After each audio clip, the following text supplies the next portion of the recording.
Hi there, my name is Marcy, and today is the 12th of February, and I'm reading from the local news of the Jewish Journal.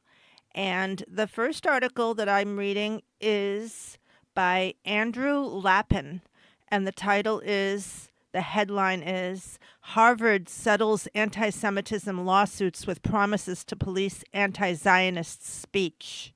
Harvard University has settled two lawsuits with Jewish groups accusing the school of fostering an anti Semitic environment in the aftermath of the October 7th, 2023 Hamas attacks, as President Donald Trump retakes office with a promise to more heavily police universities for such cases. As part of the settlements, Harvard says it has agreed to an unspecified monetary payout to change its policies around anti Zionist speech and devote more resources to study anti Semitism, and to pursue a new partnership with an Israeli university. It will also partner with the Brandeis Center for Human Rights Under Law, one of the groups that sued the school, to host a variety of events on campus. Today's settlement reflects Harvard's enduring commitment to ensuring our Jewish students, faculty, and staff are embraced, respected, and supported, a Harvard spokesman said in a statement. We will continue to strengthen our policies, systems, and operations to combat anti Semitism and all forms of hate, and ensure all members of the Harvard community will have the support they need to pursue their academic, research, and professional work and feel they belong on our campus and in our classrooms. Harvard took fierce criticism over its handling of campus protests amid the Israel-Hamas war. Its president, Claudine Gay, resigned under intense pressure after being grilled by Republican Elise Stefanik, a Harvard graduate who is now Trump's nominee for the United Nations ambassador, and recounted the now infamous hearing at her Senate confirmation hearing on January 21st. The agreement reflects a wish list of many pro-Israel groups that demanded a more forceful response from universities to the explosion of pro-Palestinian activism on their campuses. The Brandeis Center and Students Against Anti-Semitism, the groups that reached settlements with Harvard, praised the school for taking such steps. We are heartened that Harvard has agreed to take numerous important steps necessary to creating a welcoming environment for Jewish students. Kenneth Marcus, the Brandeis Center's founder and chair and a former Trump Education Department official, said in a statement. He added, "We look forward to working with Harvard on the important work in this agreement to ensure that the rights of all students are protected." Harvard's move to consider some attacks on Zionists as violations of its non-discrimination policy follows similar steps from New York University and other schools. The Brandeis Center has urged changes of that nature, asserting that Zionism is an integral part of many Jewish students' Jewish identities. In its statement, the Ivy League school said that rhetoric violating the policy could include excluding Zionists from an open event, calling for the death of Zionists, applying a no Zionist litmus test for participation in any Harvard activity, using or disseminating tropes, stereotypes, and conspiracies about Zionists, e.g., Zionists control the media, or demanding a person who is or is perceived to be Jewish or Israeli to state a position on Israel or Zionism, to harass or discriminate. Harvard's promise to pursue a new partnership with a yet unnamed Israeli university on top of its existing ones is a rebuke to a chief demand of pro-Palestinian campus activists nationwide for schools to eschew working with Israeli institutions entirely. Some leading academic groups have also embraced that demand. In its own statement on the settlement, Harvard Hillel did not explicitly praise or criticize the terms. Instead, Director Rabbi Jason Rubinstein noted, "These lawsuits are not and never were the only avenue the Jewish community is pursuing as we assert our rights at Harvard. Rubenstein said the school still needed to address the entrenched anti-Zionist orthodoxy of certain academic fields and historically low admission of Jewish students. He noted that a more thorough report from the school's internal task force on anti-Semitism was forthcoming, and that Harvard Hillel was hiring for a role to ensure that its recommendations were implemented. Shabbos Kestenbaum, a recent alum of Harvard's Divinity School, who had initially joined the Students Against Anti-Semitism lawsuit, did not join the settlement and is continuing his own separate suit against the school. Kestenbaum became an outspoken critic of the school after October 7th and has entered the world of conservative politics, speaking at last year's Republican National Convention and endorsing Trump. And the next article is also local news by Carolyn Eggert. And the title is Booby Talk. There might be a sound reason for those unexplained outbursts. When there's a loud eater at the table, does the noise bother you, or is there another sound that enrages you? My handsome, smart, thoughtful father has lived his life dealing with this. Certain noises trigger a reaction that causes extreme stress and anxiety. This tormented him for most of his life. There was no name or explanation for it until a few years ago when we found an article in the Wall Street Journal. It's a condition called misophonia. Those who suffer with it are affected by noises that may not bother others, like chewing, lip smacking, yawning, nail clipping, or knuckle cracking. According to the National Institute of Health, for those who have misophonia, certain sounds trigger a fight or flight response that often results in angry outbursts. This past summer, People magazine reported Kelly Ripa and Melissa Gilbert have misophonia. It's helpful to know the condition is now getting attention. It's a huge relief for my dad. Growing up, I was always hyper aware of certain sounds. It's almost like I had a radar for noises emanating from the mouth. My dad's mysterious and sometimes scary reaction was something that I was determined to head off. The reaction to these sounds was almost like a reflex to unexpected severe pain. Yet there was no explanation. My mom didn't know how to handle it, and it was clearly very stressful for her. Every time it happened, we thought, well, there he goes again. What's wrong? He's usually so kind and gentle. My dad never spoke about this with my sister and me until he read the article. It's a relief that we can discuss it now. He thinks the misophonia started around puberty. As a kid, when he heard a trigger sound, he would lash out verbally and storm out of the room. His parents thought he was being rude and disciplined him for the outbursts. As he grew up, his sensitivity and reactions to these noises became more intense. His physician had never heard of this type of problem. He suggested psychotherapy, but the therapist didn't know how to help someone work through this. According to the Cleveland Clinic, misophonia is not yet recognized as an official diagnosis. However, in 2022, an expert committee created a consensus definition for research, diagnosis, and treatment purposes. Researchers have documented a change in brain activity in people experiencing misophonia, and there seems to be a genetic component. Fast forward many years. My dad lives in senior housing and has dinner every night at one of the restaurants. His hearing is impaired, which in some ways has been a blessing. I started to think that the misophonia was no longer a problem, but recently he told me that he had an incident. His dinner companion was a loud eater. My heart sank. I thought it was a thing of the past for him. I asked how he reacted. He told me that it was the usual, which means he probably grimaced, swore under his breath, and threw down his napkin. His friend asked if he was okay. My dad said, "Yes, but I want you to do something for me." He wrote down the word misophonia on a napkin, handed it to his companion, and asked him to Google it. The next evening, the man came back to the table and said he looked it up, realized he had never heard of it before, and he wanted to continue dining with my dad. I was really proud that my dad wanted to educate this person.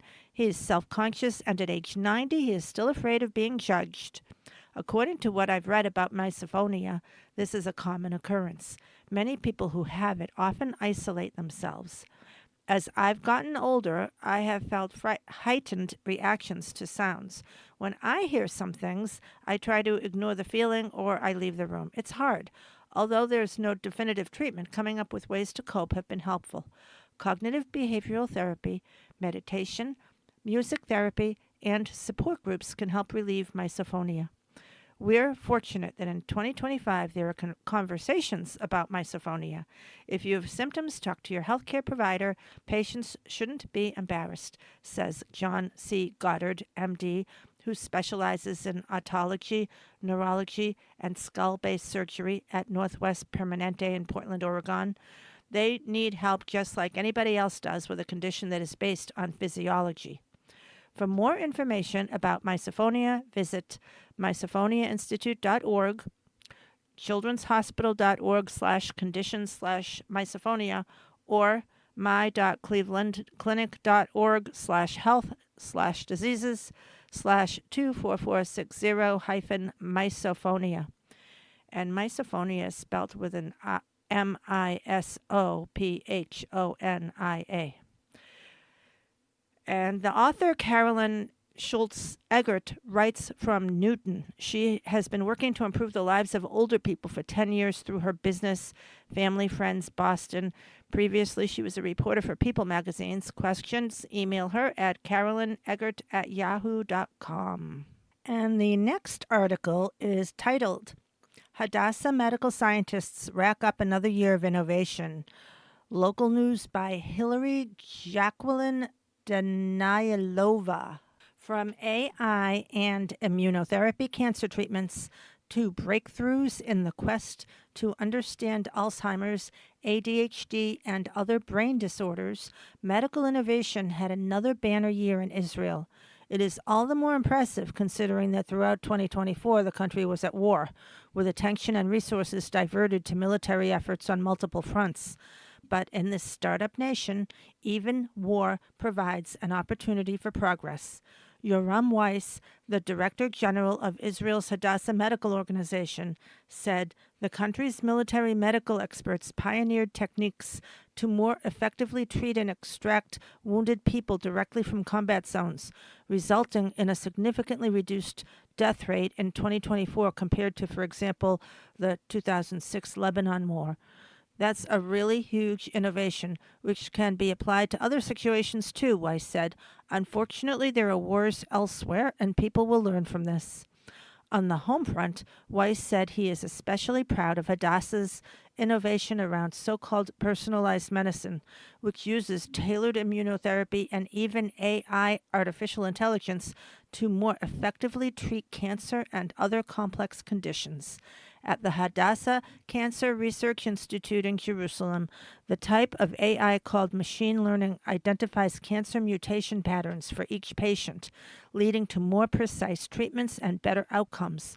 Hadassah is now applying such personalized approaches to individualized care for autoimmune diseases, including scleroderma. We have 13 competitive research grants from the Israeli Scientific Council and a significant number of research grants from the European community as well, Weiss said. Despite a climate of political turmoil, we need to continue to try and foster excellence and show that we bring to the table innovation. Weiss is also excited about an Israeli company, PCure, that is scaling the deployment of proton therapy to research more cancer patients, debuting a model that dramatically slashes the cost and difficulty of this crucial treatment. Meanwhile, cancer patients across Israel will have more state-of-the-art facilities for advanced care. The Israel Cancer Association recently celebrated the opening of an oncological emergency unit at Sha'arei Tzedek Medical Center in Jerusalem. And after war delayed its construction, Soroka Medical Center in Beersheba will launch a long-planned hemato-oncological daycare center. Cancer research excels in Israel in all areas, says Lily Biller, a spokesperson for the Israel Cancer Association. But given the ethnic structure of Israel, particularly strong is the association with genetic diseases, not only breast and ovarian cancer, but also pancreatic and prostate cancer, and the incorporation of novel therapies. Brain disorders are another area where Israeli researchers are making discoveries of global import. Or Shemesh, an MIT-trained researcher at the Hebrew University of Jerusalem, recently caused a stir by announcing novel research uncovering the connection between viral infections, notably herpes simplex, which nearly everybody carries, and Alzheimer's and other degenerative brain diseases. Shemesh was inspired to pursue the neurological research by watching his own once brilliant grandfather succumb to Alzheimer's after a traumatic brain injury sustained in a car accident, and realizing how little was known about an increasingly prevalent yet frustratingly treatable area of disease. Brain research is booming now, but when you compare it to cancer research, they are decades ahead of us, the scientist observed. Shemesh is looking to change that, focusing on the immunological response and its connection to infectious disease to spur long-awaited treatment innovations for degenerative neurological conditions. These include Parkinson's disease, ALS, and chronic traumatic encephalopathy, CTE. We find that there is a brain microbiome that's typical to Alzheimer's only, to Parkinson's only, to Lewy body disease, said Shemesh, and one person's immune system would cause them to go to become a Parkinson's patient, become an Alzheimer's patient, or not have anything at all. The common denominator is inflammation. That immunological phenomenon is also being researched by Israeli neurologists as a cause of ADHD, attention deficit hyperactivity disorder, another cognitive malady that is currently estimated to afflict 14% of Israel's population. Scientists at the Israeli Society of ADHD have uncovered correlations between ADHD, inflammation, trauma-related stress, and higher infection rates, associations that may well have to do with Israel's frequent wars and the cognitive demands of a high-pressure society. Shemesh attributes the country's outsized medical prominence to a competitive culture that, given political realities, demands innovative thinking. Israelis are the most creative people I know. Life is pretty hard here. There's no other way. It starts in the military. You have to think outside the box. On the battlefield, and then later at the startups or in the laboratory, you can work within the boundaries that you're given, or you can break them.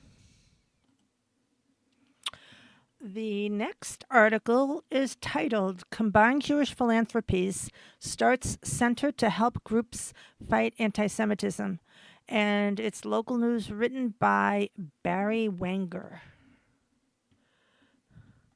A new initiative by Combined Jewish Philanthropies of Greater Boston is leading an effort to join forces with other groups to battle anti-Semitism and anti-Israel sentiment. Longtime Swampscott resident Melissa Garlick, Associate Vice President, leads CJP's Center for Combating Anti-Semitism, which she describes as a central hub to respond to the rise in anti-Semitism. CCA was created to combat anti-Semitism and hatred as one united front, harnessing the power of our allies, both within and beyond the Jewish community, to build a more pluralistic society, she said.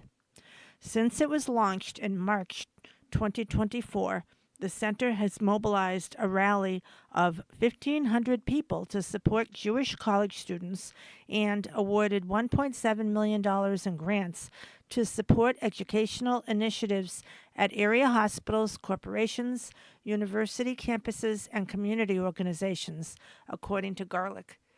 The center was also the driving force behind a rally to support Jewish college students last May that brought together more than 1,500 people at Temple Israel in Boston.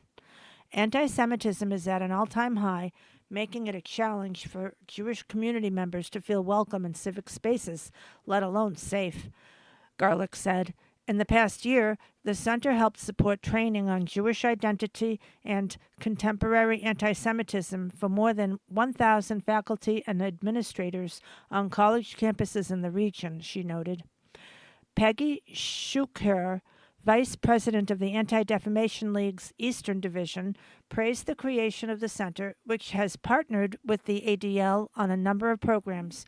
We are delighted to have a more formal focus on anti Semitism from CJP because it makes everybody's work in fighting anti Semitism better. One of the major initiatives supported by the center is the creation of employee resource groups at more than 30 area businesses and hospitals, where professionals and medical staff meet to address anti Semitism and Jewish culture. CCA provides the organizations with the resources and guidance to help advance safe and inclusive work environments by empowering Jewish employees, Garlick said. Dr. Jacqueline Hart, director of the Heal Ukraine group in the Vaccine and Immunotherapy Therapy Center at Massachusetts General Brigham, is working closely with the CCA and hospital officials in dealing with anti-Semitism through its Jewish Resource Group. The resource group, which has grown to 400 members, offers confidential listening sessions every other week for Jewish employees, according to Hart. They talk about what's on their minds, what they're seeing, and how they can support each other, she said. If there are specific acts of anti-Semitism, they report it to the hospital's leadership. Schuker called the hospital's initiative one of the most positive things I was able to participate in the past year, as it was focused on the diversity and richness of the American Jewish experience. One of the best ways to counter anti-Semitism is to really show who the Jewish people are. The American Jewish experience is not well understood by many. Sharing our story can undo some of the anti-Semitic tropes that people seem to cling to. Beth Israel Deaconess Hospital has also established a Jewish employee resource group. Another major center initiative has been supporting what it calls community mobilization, piloting and expanding grassroots strategies to engage communities in the fight against anti-Semitism. One such program is Lexington United Against Anti-Semitism. Formed in 2023, the program is committed to enhancing the sense of well-being and safety of the town's Jewish community. The CCA granted the group $25,000 to expand its programming, help pay for a web developer, and provide administrative support. More than 200 people have participated in the group's events. We are broadening the sense of solidarity within the Jewish community and among those who are not Jewish, said group member Fran Jacobs of Temple Emunah. We're expanding our capacity across Lexington to actively stand up to anti-Semitic speech and actions. The volunteer organization is composed of Jewish and Christian groups and individuals and has put together dozens of movie screenings, panel discussions, lectures, and other community events, according to Jacobs and Stephen Van Avera of Pilgrim United Church of Christ. After an anti-Semitic incident at Lexington High School, the group co-sponsored a screening of a documentary on the murders at the Tree of Life Synagogue in Pittsburgh and a panel discussion with students and faculty. LUAA grew out of a committee at Temple Emunah studying anti-Semitism, and we decided that we weren't going to solve the problem by ourselves, Jacob said. We really needed to try and make this an interfaith effort by engaging with people who are not Jewish. And the next article I'm going to read is Local News. The author is Rich Tenorio, and the title of the article is The Rabbis Go South, Revisits a Civil Rights Milestone Event. Two Boston area Jewish filmmakers have created a podcast that illuminates a little known historical chapter in Black Jewish relations during the Civil Rights Movement. In 1964, at the invitation of the Reverend Dr. Martin Luther King Jr., a group of 16 rabbis plus one Jewish layperson left a National Reform Rabbinic Conference in Atlantic City to join a civil rights protest in America's oldest city, St. Augustine, Florida. The 17 Jewish visitors were arrested during a June 18, 1964 demonstration at the segregated Munson Motor Lodge. At the time, it was called the largest mass arrest of rabbis in U.S. history. The podcast, The Rabbis Go South, was created by the Cambridge wife and husband team of Amy Geller and Gerald Peary. It launched last year. It makes for a timely listen on Martin Luther King Day, Monday, January 20th, 2025. It was a history we didn't know in terms of civil rights history, or Jewish history especially, Geller said. There's a great moment when the rabbis who have just come south come to a black church, Peary said. Martin Luther King Jr. from the podium said, "Moses' people have arrived." That was the rabbis. After their arrest, the 17 Jews were imprisoned in the St. Johns County Jail, where they penned a letter that is publicly available on the Religious Action Center of Reform Judaism website. We came to St. Augustine mainly because we could not stay away, they wrote. We could not say no to Martin Luther King, whom we always respected and admired, and whose loyal friends we hope we shall be in the days to come. Spanning 7 episodes, the podcast has an improbable origin story. Geller and Peary were working far from home on a documentary film called The Rabbi Goes West, about a Hasidic rabbi in Montana who seeks to provide a mezuzah to the home of every Jew in the state. While in Montana, the filmmakers met other rabbis, including Alan Secher, who told the visitors from Massachusetts about that long-ago arrest of the rabbis in St. Augustine. Secher had been one of the 16 rabbis. We investigated, and like most people, we did not know anything about the civil rights movement in St. Augustine, Peary said. We knew about Selma, knew about Birmingham. St. Augustine was a total mystery. As he and Geller found out, there were already several films made about the civil rights movement in America's oldest city, yet they couldn't find much about the rabbis' involvement. The rabbis were only there 3 days, Peary noted, yet the arrest made headlines at the time. It took place under dramatic circumstances. A protest led by King, the Southern Christian Leadership Conference, and local black activists at the Munson Motor Lodge, which even had a segregated swimming pool. Footage of the rabbis being arrested was shown on national TV, Peary said. To tackle the story, the duo initially decided to make a film about it.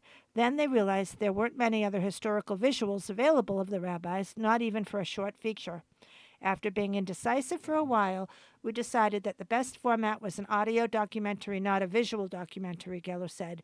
Because the visual material wasn't there, we pivoted to a multi-pod audio documentary or a podcast. The filmmakers turned podcasters interviewed the 2 surviving rabbis, Secher and Gerald Jerry Goldstein. Those who have passed away include the late Leon Schick, who was a rabbi at Temple Israel of Boston and had an extensive career at Brandeis University. Several years ago, Geller and Peary traveled to St. Augustine to interview civil rights activists, local Jews with longtime roots in the city, and Gail Phillips, director of the Lincolnville Museum and Cultural Center, which is named after an African-American neighborhood of St. Augustine. As Geller explained, she and her husband have different skill sets when it comes to a project like this. Jerry's a fantastic writer, very good with the editorial structure. I'm a very good big picture person. I did everything from the fundraising to supporting the editorial process and finding the various crew members.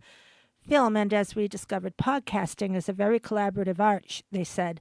She brought in composers, editors, sound designers, and audio engineers, people who have experience we don't have. Episode 4 of the podcast recounts the events and delves into a historical mystery. At the same time the rabbis were being arrested, an amazing thing happens, Perry said.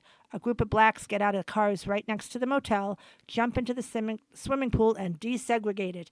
There was a diversion. Police and the owner of the motel were busy arresting the rabbis and missed out seeing the black activists. Eventually, the police and media noticed what was happening in the pool, as did James Brock, the motel owner, who poured a cleaning agent called muriatic acid into the pool, as UPI reported the next day. The article put the total number of arrests on June 18th at almost 40. Geller and Perry explored whether the black protesters entered the water happened simultaneously or as a planned event with the rabbis as a diversion. We have no proof that the activities were planned to be coordinated, Perry said. Probably it was absolute luck for the two events to happen in the same moment. Luckily, they